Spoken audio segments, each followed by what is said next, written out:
Welcome to LawWorks, your local monthly law magazine show where we discuss law-related news and information you can use. I'm attorney Mike Weber. I also welcome you. I'm attorney Daryl Crossweight. On today's show, the Law News Docket, Mike, our guest Phil Heimlich, and I will be discussing the recent events and riots in Missouri and the relationship to the riots that occurred here in 2001.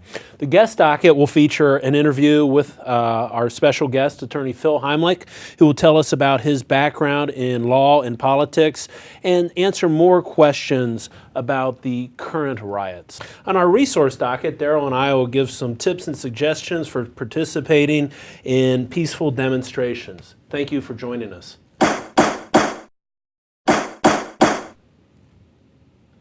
Today in the Law News Docket, we're going to talk about the recent demonstrations and riots in Ferguson, Missouri. Unfortunately, an unarmed suspect was killed, and more than 300 people have been arrested in the past month due to the riots that broke out during the protests. For today's broadcast, we want to kind of shift the focus of this event to how these incidents affect our justice system, including the cost, the resources, and more importantly, trust in our system. Our guest, Phil Heimlich, will join in our discussion as we explore what happened in Ferguson, Missouri, and also how it relates to what happened in Cincinnati back in 2001. Phil, thank you very much for joining us today. We really appreciate having you here today. Can you please tell us a little bit, just summarize your background? Well, I was a prosecutor for 9.5 years with the county prosecutor's office. I kind of specialized in white-collar crimes, but did a fair range of different crimes I prosecuted. Served on Cincinnati City Council for 8 years, and I was a county commissioner for 4 years. And when you were with City Council, that was right during the time of the riots, and right after that, I think you went right to the Hamilton County Commissioner's office. Yeah, I was there during the riots of 2001, and I'd say that there's a lot of similarities between what happened here and what happened in Ferguson. You got a white cop, you got an African-American teenager, you have circumstances that look like it was unjustified, but you also have similar reactions. You got a lot of politicians jumping in, frankly, trying to take advantage of the situation. I think there's a lot of prejudging going on. I kind of feel a little bit for the cops in these situations because they tend to be tried and convicted before the facts really become known.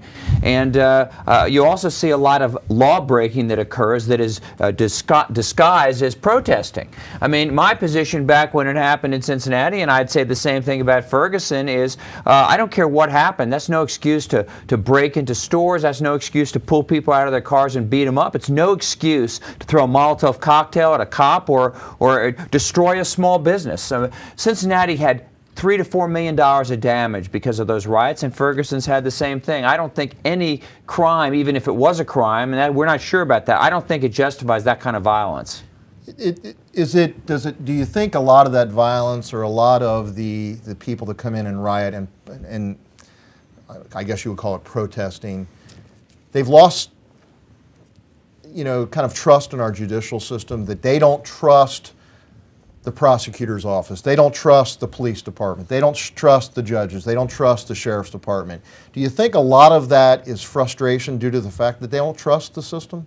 Well, you hear that, but what troubles me is a lot of those guys came in from out of town. A lot of them were from other states. A lot of them had criminal records, and it kind of gives me the sense that not everybody, but a lot of the folks that come in look at it as a place to cause some mayhem, cause some trouble, break into stores, that kind of thing. I'm not minimizing the legitimate grievances and the protesters that were there legitimately, but when I see violence breaking out, I don't think that's any excuse to say, oh, we're committing acts of violence because we don't trust the cops or we don't trust the system. I'll tell you something else kind of interesting that I think is the kind of thing that Walter Williams, who's one of my favorite columnists, tends to focus on. Why is it when thousands of inner city residents, mostly African American, are murdered, raped, robbed on almost a daily basis, nobody cares? NAACP doesn't care. Al Sharpton doesn't care. The politicians don't care. In that situation, aren't their lives just as valuable? They're victims of street crime. Yet whenever you have this situation, white cop, black teenager, that person's life is considered more valuable than the lives of all those people that are victims of street crime, which none of those protesters seem to care about. So you think it's an excuse, it's kind of a means to an end for them to come in and do the looting and just to cause mayhem? Well, I think for some that's definitely the case, but even those that are legitimately protesting, I think there's a double standard.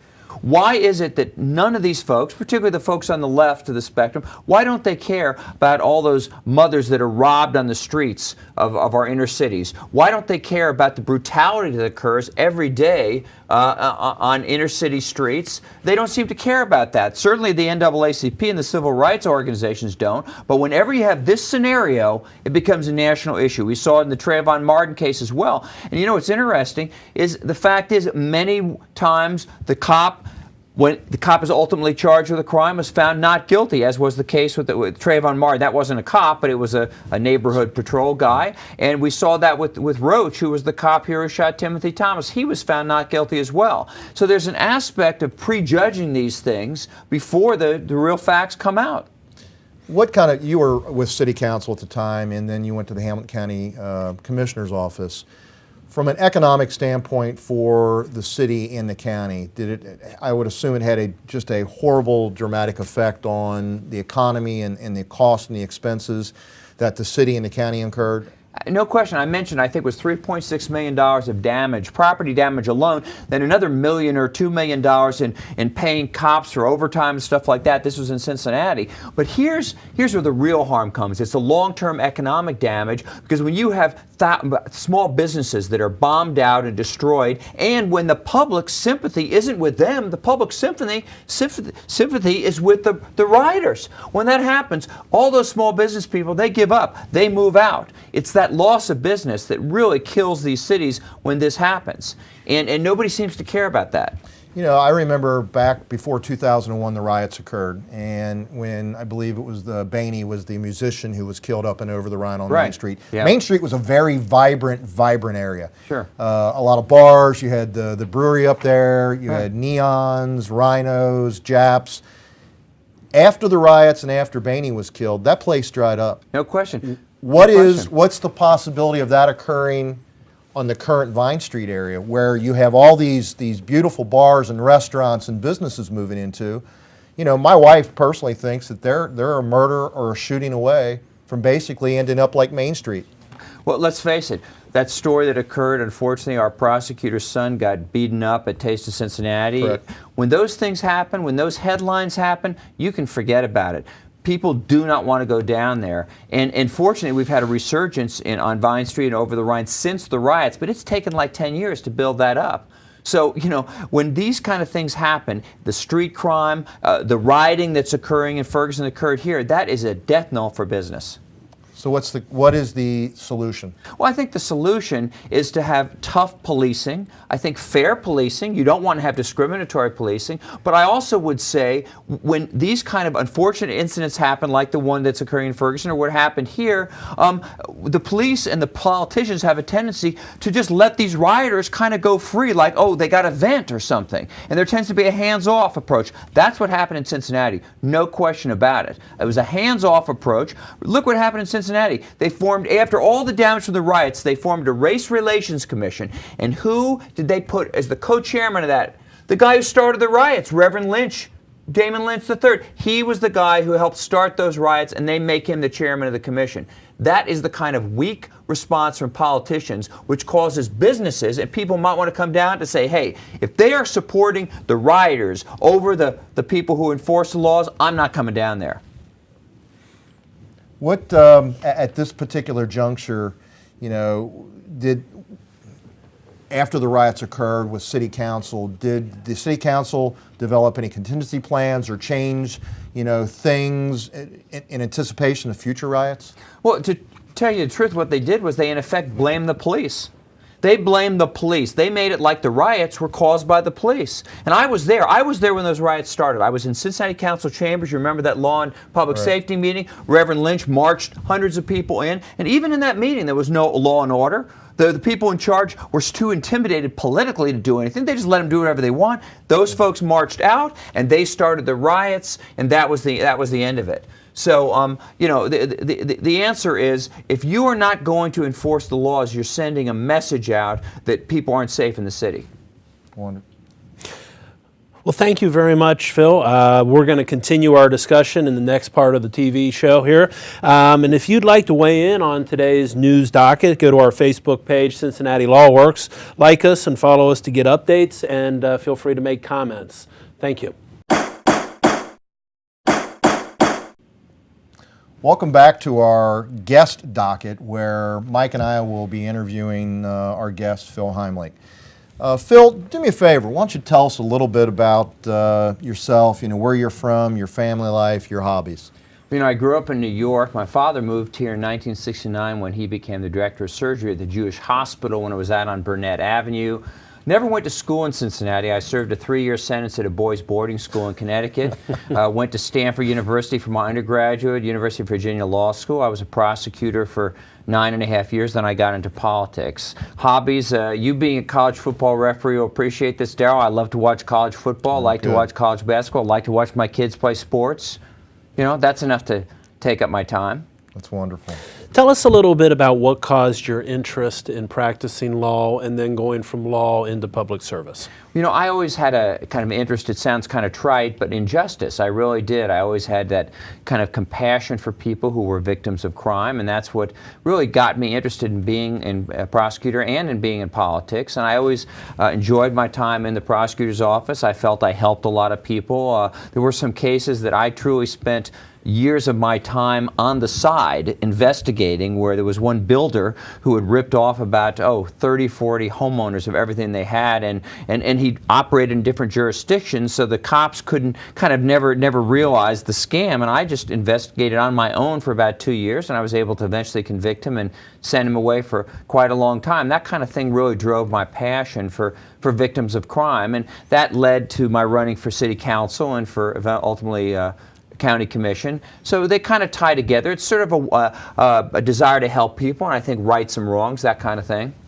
Do you think that your criminal background, being in the prosecutor's office, your legal background helped you when you were on city council and with the Hamilton County Commissioner's office? Yeah, it definitely helped being a prosecutor, because I had a certain level of respect when it came to criminal justice issues that the others didn't have, because I understood the criminal justice system. Like the Cincinnati Enquirer, at least when it was a little more conservative, you remember when we had Pete Bronson and some other great, really good people on the editorial board, kind of had a rapport with me and always referred to me as a former prosecutor when they would do an editorial. I'm the one, by the way, you might remember, who introduced the teen curfew, which was very controversial when it was introduced, but became quite popular. I started the Citizens on Patrol program, which is now in 40, 50 neighborhoods in the city. And I also passed restrictions which keep sexually oriented businesses out of the city. You'll notice that we don't have porn shops like they do in a lot of other cities. All that is what I accomplished on city council, and having that background in the justice system, I think, gave me some credibility to get those things done.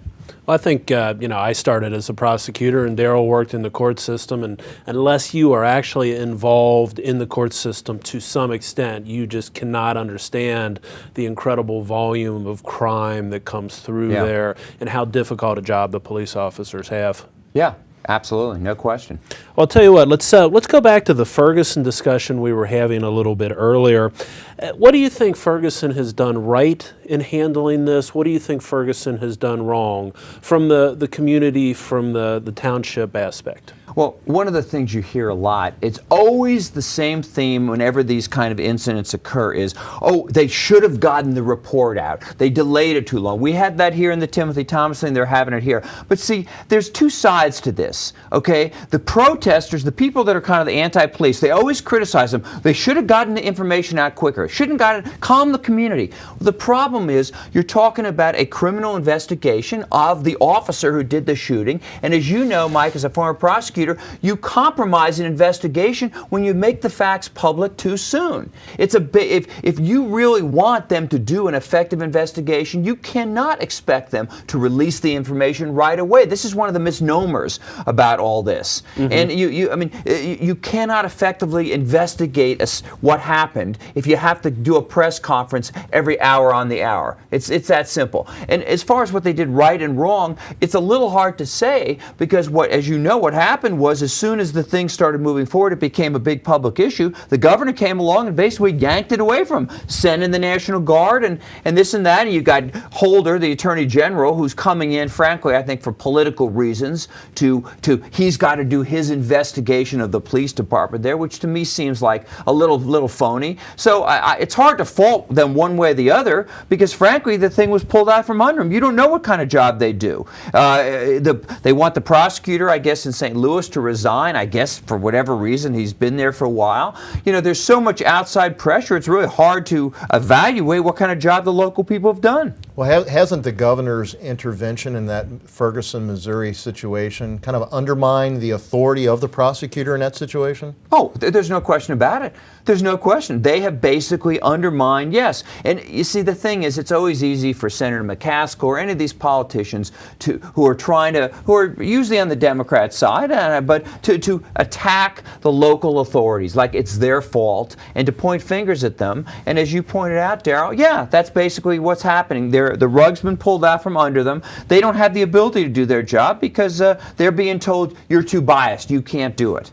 Well, you said something earlier about, trying to do press releases and press conferences to, kind of placate the public with regard to information. I think that there was recently a shooting up in Dayton at a store where a gentleman was walking around with, I guess it was a BB gun or some type of a pellet gun, and everyone is now complaining that they have not released the videotape of that, and I believe that our Ohio Attorney General is saying, no, we're not going to release it until our investigation is done.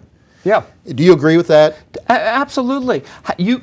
One of the things that you do in an investigation is you try to interview witnesses, and you try actually to, if you can, to interview even the suspect if once you've given the Miranda rights, if they want to talk. You don't have a chance of getting facts from witnesses or from the person who's the accused. You don't have a chance of that if this thing's on the news all the time, or if you start releasing video, because that video is likely to tell people, oh, don't talk, or they can be biased in their answers by what they saw or heard on the video. No question it compromised the investigation. I think the media has changed so much with the proliferation of the internet, and there is so much media out there with so much time to fill, and they create that 24-hour media cycle where just a story just gets covered and covered and covered, and it creates many claims of problems with investigations, and there's always some expert that's commenting on it, saying that you've done this wrong, you've done that wrong. Yeah, and what's interesting to me is if you want to pick up the Cincinnati Enquirer just in the last 3 or 4 days, I just glanced at on my little app on my phone. It is amazing the number of people that have been shot in this city just in the last week or two. Okay, I've seen a couple instances where people have been shot, okay, whether by the police or just by each other or whatever, but often just street crime, right on the street. And yet, there's no attention paid to this. It's almost like business as usual. Why is that person's life, who was robbed on Vine Street or wherever and whose life has been taken away, why is that person's life less valuable than this guy Michael Brown? Not that his life isn't important. Why is one more valuable than the other? I don't see it that it is.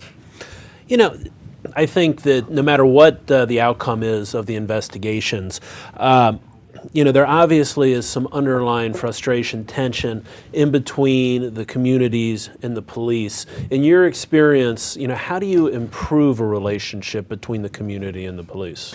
Well, I think that who you hire as police officers, I think, is important.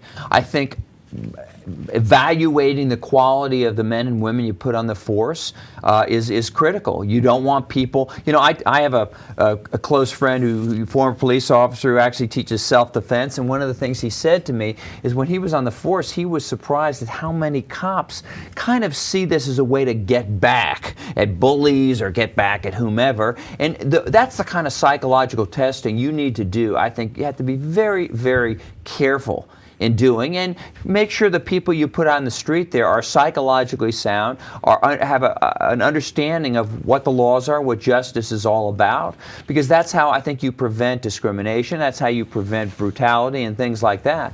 But I'm not one in favor of bringing in these high-priced consultants like the city of Cincinnati did. They spent millions of dollars on consultants and commissions, and basically what it is, it's a lot of lawyers and a lot of consultants that got their hand out okay, and millions of dollars were spent. I actually think people that live in the rough areas of town, the lower income areas, they want tough law enforcement. They want fair law enforcement, but they don't want to have to worry about bolting their doors. They don't want to be worried if their kids walk out in the street, they're never going to come home. They want tough law enforcement too.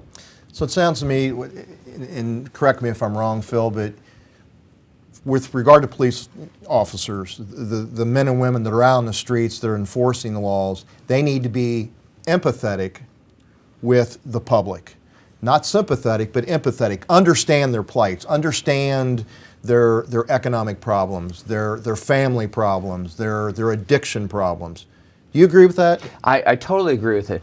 One of the, by the way, an issue that relates to that is there's a big criticism of Ferguson's police department because the proportion of African American officers is much lower than in the population as a whole, and there's that implication, oh, they're discriminating. Well, I haven't looked into it, but I will almost guarantee you that the way police officers likely become officers down there the same way they do here, it's a strictly objective test. Okay? You can't discriminate. Everybody takes the same test. Now the problem with that, though, is that you can't always take into account the factors you're talking about, Daryl. I think anybody who becomes a police officer has to have a very intensive interview and, frankly, psychological analysis, background, whatever, to make sure that they're not just smart enough and not physically equipped enough, but also that they have the right psychological makeup to have that kind of empathy for the people they're policing. Do you think that City of Cincinnati Police Department has been able to take the 2001 riots and make any changes or improvements that were needed? Yeah, I think they have, and I think they've implemented some reforms that I think are pretty decent. You know, but I also think that sometimes there's a balance there. I think if the cops think that they're always going to be targeted and somebody's always looking over their shoulder, I think they also have a tendency sometimes to back off, okay, and not really do the tough work that needs to be done. So I think we have to have some understanding about what, as you said, what these police officers go through, and not give them the impression that if you have to use force, that you're the one that's going to suffer the punishment, and that we're going to automatically assume you were wrong. I think we got to get rid of that attitude. You know, I've noticed a lot of forces have gone to the body cams. And, you know, they have the video that's shooting out there so you can see what the police officer is seeing at that moment. And, you know, in my experience as a prosecutor, you know, they have a very difficult job. You know, when that Thomas individual came around that corner in a dark alley, I would not have wanted to be that police officer. What do you think about, you know, the body camera idea? Oh, I think what you see with body cameras is usually they support the police. Usually they, not always, but usually they support what the officer did. So I think, sure, the more technology you can have like that, I think the better, no question. Phil, thank you very much for coming. We're now going to move on to our resource docket where we discuss the legalities of protesting. Welcome to the resource docket where today we're going to talk about the legalities of protesting. Protests have taken place in the United States for hundreds of years, from the Boston Harbor Tea Party to marches led by Dr. Martin Luther King to those that happen today. Protesting is something that happens in the United States and allows people to get their points across. However, hundreds of people get arrested every year for being involved in protests that turn violent or break laws. While our Constitution does grant rights to free speech and free assembly, there are limits on content, time, place, and the manner of protest. It's important to remember these restrictions when protesting in order to get your message across safely and to avoid being arrested and going to jail. Through the use of today's media, including the newspapers, the news, Facebook, you can get a very important point across to many, many people. And you can include in that a gathering of people. During that gathering of people, you can give pamphlets out, you can have speeches, you can have walks, you can have picketing. There are a number of different ways. Of course, again, it gets back to one of the most important things is to have the media involved so you get that face time, you get those people out there. recently, here in Cincinnati and in the United States, we've had a couple of protests that have been rather problematic. Ferguson, Missouri, numerous people were arrested. We've had the Procter & Gamble protests where people were arrested. So it's important to know that there are laws that allow you to do this. For instance, in Cincinnati, a walk or march would fall under the description of a parade. And as a result, that does require a permit, which would be available from the Cincinnati Police Department through the police events section. We recently spoke with Lieutenant Matson, who is in charge of police events, regarding the permit process. You know, if you were looking to gather at Fountain Square or Washington Park, popular places downtown, you would have to actually contact 3CDC to put in an application with a $10 application fee. In any other park in the Cincinnati area, such as Sawyer Point or the beautiful new Smale Park down on the riverfront, those would fall under the jurisdiction of the Parks and Recreation Board. You know, when you have your meeting, your gathering, it's important to use common sense. Don't break laws. Don't block roadways. Don't block private entrances. Of course, don't go onto private property. Don't block the flow of pedestrian or vehicle traffic. These are the kind of things that can land you in jail. You should also never make threats or engage in any type of violence. These situations can escalate out of control very quickly and lead attention away from your main cause or purpose. You know, any acts of violence could potentially result in an assault charge, disturbing the peace, or in heavy penalties. You know, obviously profanities should be also kept in check, as they can result in arrests or citations in certain jurisdictions. You know, and I think a lot of times the protesters, the ones that are doing the protesting, aren't necessarily ones that cause the problems. It's the one that look on and watch the protest that don't agree with them that sometimes can cause the problems. You know, you want to also always cooperate with the police as you're going through this. You know, you have to remember that if you do this properly and if you know how to get the attention of the media, you can get your point across very, very effectively and do it legally. You know, if you feel like protesting for whatever reason, there are a number of ways to get your message across. Mike talked about the media, boycotting certain companies, voting in elections, volunteering, you know, certain organizations and causes. You know, if you wish to get your message across, you know, with a protest or demonstration, remember that there are rules and regulations that you have to follow, and if you follow those, you are complying with your constitutional rights and you can get your message across. We want to thank everybody for joining us today, and we want to thank our special guest, Phil Heimlich, for joining us, and thank you very much for watching. And be sure to visit our Facebook page, like us, and follow us for more information about our upcoming shows.